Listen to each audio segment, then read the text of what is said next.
अर्शी की हुई तबीयत खराब। अर्शी के बच्चे का जन्म होते ही अर्शी की जान जाएगी। जी हाँ दोस्तों, हम बात करें स्टार प्लस के शो जनक की। तो दोस्तों, आगे बढ़ने से पहले अगर आप इस चैनल पर नए हैं तो इसे सब्सक्राइब कीजिए, साथ ही बेल आइकन दबाना ना भूलें। वीडियो अच्छा लगे तो इसे लाइक जरूर कीजिएगा। चलिए आगे बढ़ते हैं दोस्तों। जैसे कि हम देख रहे हैं कि जनक सीरियल में जब अर्शी की तबीयत खराब होती है तो उसको हॉस्पिटल ले जाया जाता है। तभी वहाँ पे होता है कि ऑपरेशन का डॉक्टर बोलता है कि ऑपरेशन करना पड़ेगा। जी दोस्तों, हम बात कर रहे हैं, जैसे ही उसको डॉक्टर बोलता है कि ऑपरेशन करना पड़ेगा तो सब लोग घबरा जाते हैं। उधर जैसे ही सीरियल में हमने देखा है कि बोस हाउस में विमान पहुंच गया है अपने बच्चे को लेकर। जब वहां पहुंचता है तो जनक तुरंत ही उसके हाथ से उसके बच्चे को लेकर पूछती है कि इसकी तबीयत अब कैसी है। बताता है अभी तो पूरी तरीके से बुखार उतरा नहीं है। जिसके बाद अर्शी एक बहुत बड़ा फैसला करती है। वो बोल देती है कि अपनी डिलीवरी के बाद झनक को आपके यहाँ भेज दूंगी। अर्शी भगवान से बोलती है कि आपको नहीं पता है कि आपके यहाँ से भागने के बाद यह बेचारी का क्या हाल हो गया था। वो तो इसने पुलिस को कॉल किया और वहाँ हम लोग पहुँच गए, जिससे कि यह आसानी से बच गई, नहीं तो इसकी पूरी लाइफ रेड लाइट एरिया में बीत जाती। जिसको सुनने के बाद झनक काफ़ी सरप्राइज रह जाती है और वो पलट के अर्शी को जवाब देती है। वो बोलती है, आपको ऐसा बोलते हुए आपकी जुबान नहीं लड़खड़ाया आई और आपको शर्म नहीं आई। आप मेरी लाइफ को जो कुछ भी है ना, वो सब कुछ आपकी वजह से है। और आप जो यह आलीशान लाइफ जी रही हैं ना, वो सब मेरी बदौलत है। अगर मैं चाहती तो आपकी ज़िंदगी तबाह करके रख देती। मेरी वजह से सर जी आपके पास है। अगर मैं चाहती तो आज सर जी के मेरे पास होते और आप कहीं सड़कों पर भटक रही होती। यहाँ पर झनक का यह रूप देखकर अर्ची एक बार फिर से चौंक जाती है कि झनक किस तरीके से उसको जवाब दे रही है।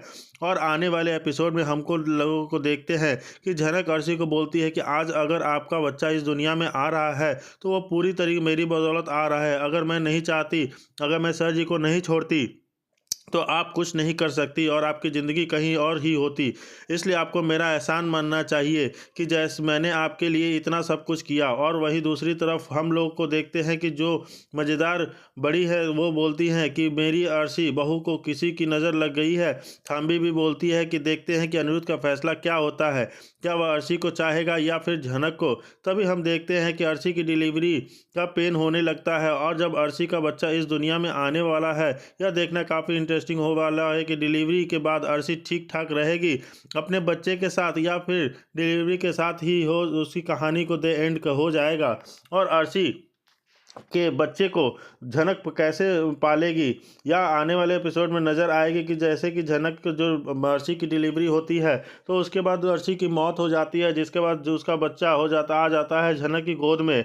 जी हाँ दोस्तों, जैसे कि हम देख रहे हैं कि अर्शी की मौत के बाद झनक उसके बच्चे को पालेगी और हो जाएंगे फिर से। हो सकता है कि अनिरुद्ध और झनक एक बार फिर से एक साथ हो जाएं, जैसे कि कहानी में आगे देख रहे हैं कि अब जैसे आता है कि वह झनक के साथ क्या हुआ है और कैसे कैसे वह कोलकाता पहुंची है। विमान बोलता है, बा मैं चाहता हूं कि झनक को मैं इस घर में लेकर आऊं और आपको इससे कोई प्रॉब्लम भी नहीं होनी चाहिए, क्योंकि मैं आन के लिए उसे इस घर में ले आना चाहता हूं। उसे रिक्वेस्ट करूंगा आने के लिए। मुल्क कोलकाता इसी नीयत से जा रहा हूं कि ताकि मैं झनक को इस घर में लेकर आ सकूं और आप प्लीज उसके साथ कुछ बुरा व्यवहार मत कीजिएगा। कि अपने बच्चे के चलते वे झनक से शादी करने के लिए फोर्स करने वाले हैं। जी हाँ, वो झनक को फोर्स करेंगे कि तुम मुझसे शादी कर लो, तुम इस घर में क्यों नौकरानी की तरह काम कर रही हो, तुम मेरे साथ रहना, हम वैसे भी अमेरिका में रहेंगे।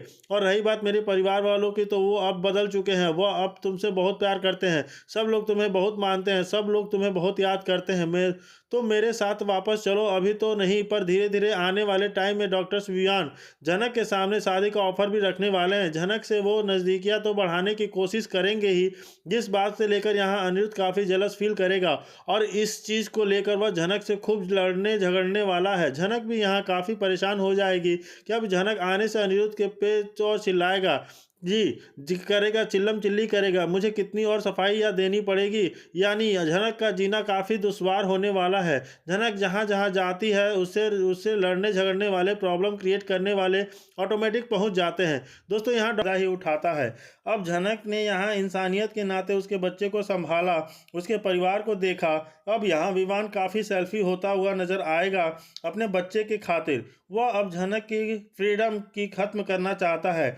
जब वह जानता है कि झनक उसकी पत्नी नहीं है, झनक की अपनी आइडेंटिटी है, अपनी लाइफ है, तो वह क्या अब क्यों अपने बच्चे की जिम्मेदारी जानबूझकर झनक पर डालना चाहता है। माना उसके बच्चे को अटैचमेंट हुई थी झनक से, पर इसका मतलब यह नहीं है कि वह झनक की फ्रीडम को ही ले ले। क्योंकि दोस्तों, अगर सीरियल झनक में और इसमें तो हमेशा से ऐसे ही दिखाया गया है कि झनक को कोई कभी भी कोई खुशियां नहीं मिलने वाली है। वो दूसरों की लाइफ में खुशियां बन के आएगी, मतलब दूसरों का ख्याल रखेगी, दूसरों के लाइफ को अच्छा करेगी, लेकिन अपनी अपनी उसकी पर्सनल लाइफ हमेशा डिस्टर्ब रहेगी। और रही बात जान की, तो विवान प्रोफेशनल लाइफ की, तो वो तो दूर दूर तक नज़र नहीं आ रहा। अभी तक वह सिर्फ एक परिवार से दूसरे परिवार, दूसरे परिवार से तीसरे परिवार, बस उसी में ही झनक ने अपने प्रोफेशनल लाइफ को बिल्कुल भी छोड़ दिया है। जो उसका मेन थीम था डांस, वह अब ना जाने कहाँ खो चुका है। झनक एक प्यार के चक्कर में अपनी पूरी आइडेंटिटी लॉस्ट कर चुकी है। अब उसकी आइडेंटिटी एक मेड के रूप में बन चुकी है। और दोस्तों, बस यही इस शो में दिखाया जा रहा है। झनक हमेशा इस हर किसी की संभालते हुए, उसकी देखभाल करते हुए नजर आती रहती है। वेल दोस्तों, क्योंकि बहुत जल्दी अब छोटाउन की शादी को दिखाया जाएगा, मीनू जी की शादी हो दिखाया जाएगा, तो शादी में कई सारे ट्विस्ट धमाके आने वाले हैं। और झनक की लाइफ में और कौन कौन सी प्रॉब्लम है ये लोग क्रिएट करने वाले हैं, देखना काफ़ी दिलचस्प होगा। क्योंकि अब इन लोगों ने ठान लिया है, तीनों तिगड़ी मिलाकर ना की ज़िंदगी में, झनक की ज़िंदगी में प्रॉब्लम क्रिएट बनना चाहती हैं। और ये लोग झनक के खिलाफ और कौन कौन से नए चाल को तैयार रख रहे हैं, नई नई साजिश बुन रहे हैं, देखना काफ़ी दिलचस्प होगा। लेकिन यहाँ बात की जाए सृष्टि मुखर्जी की, तो वह बिल्कुल हृदय परिवर्तन हो चुका है उसका, तो चाहती है कि झनक वो अपने साथ लेकर जाए। वेल, यहाँ पे सृष्टि मुखर्जी जिस तरीके से बदली है वो देखकर थोड़ी सी हैरानी जरूर हो रही है। क्योंकि सृष्टि मुखर्जी काफ़ी ज़्यादा चालाक औरत है और वह काफ़ी ज़्यादा नेगेटिव वूमेन है। वेल, जिस हिसाब से शो में उसका ग्राफ दिखाया गया है, वो काफ़ी ज़्यादा नेगेटिव पर्सनालिटी को दिखाया गया है और वो एक विलेन के रूप में भी दिखाई गई है। तो इतनी अचानक से अपनी बेटी के लिए प्यार उमड़ पाना, यह दाल में कुछ तो काला ही नज़र आ रहा है। और रही बात यहाँ पे अर्शी मुखर्जी की और सृष्टि मुखर्जी की बिल्डिंग, तो वो तो काफ़ी ज़्यादा खट्टा मीठा हो चुका है। इनफैक्ट काफ़ी ज़्यादा खटास पड़ चुकी है दोनों के बीच में, उन दोनों के रिश्ते में। अपनी माँ से नफरत करने लग गई है, क्योंकि उसकी माँ का जो हृदय परिवर्तन हुआ है ममता और उमड़ रहा है झनक के ऊपर, तो देखकर अर्शी मुखर्जी को बिल्कुल भी अच्छा नहीं लग रहा है कि कल तक जो तो यह प्यार मुझ पर लुटा रही थी, अब अपनी छोटी बेटी पर झनक का ख्याल रख आ गया है, उसके बारे में सोचती रहती है। और मैं अभी किस हालत में हूँ इसको कोई लेना देना नहीं है। यहाँ पे सृष्टि मुखर्जी फुल ऑन कोशिश कर रही है कि झनक उसे माफ़ कर दे।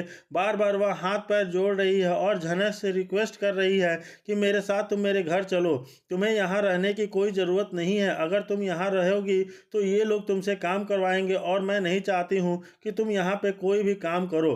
तुमने बहुत काम कर लिया बेटा, बहुत बेइज्जती सह ली। अब मैं तुम्हें प्यार की ज़रूरत है, माँ के दुलार की ज़रूरत है और मैं तुम्हें वह सब कुछ देना चाहती हूँ। मैं अपने पाप का धोना चाहती हूँ, मुझे बस प्रायश्चित कर एक मौका दे दो। लेकिन यहाँ झनक जो है सृष्टि मुखर्जी की एक घड़ियाली आंसू पर जाने वाली नहीं है। वह अपनी माँ को बहुत अच्छे से जानती है कि अब कब यह बदल जाए कुछ अता पता नहीं है। लेकिन दोस्तों, यहाँ झनक के ऊपर भी बहुत बड़ा डाउट है, क्योंकि वह आए दिन ये हर किसी को माफ़ी करती आती है।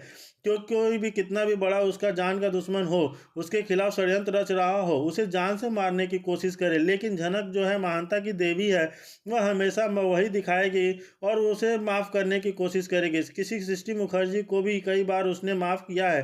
अब यहाँ पे तो सृष्टि मुखर्जी खुद हाथ जोड़ रही है, उसके पैर पड़ रही है, उसे गुनाहों की माफ़ी मांग रही है। तो क्या यहाँ पे झनक माफ़ कर देगी सृष्टि मुखर्जी को, अपनी माँ को? क्या वह सृष्टि मुखर्जी के साथ जाने वाली है उसके घर? वेल, ऐसा होगा या नहीं होगा, होगा तो यहाँ तो आने वाले एपिसोड में ही क्लियरिटी मिलने वाली है। लेकिन यहाँ पे जो पॉजिटिविटी है और जो दिखाई गई है सृष्टि मुखर्जी के अंदर, यह भी तक डाइजेस्ट नहीं हो रहा है। ऐसा लग रहा है कि यहाँ पे सृष्टि मुखर्जी चल रही है कोई बहुत बड़ा चाल, जिसमें वह झनक को फंसाना चाहती है।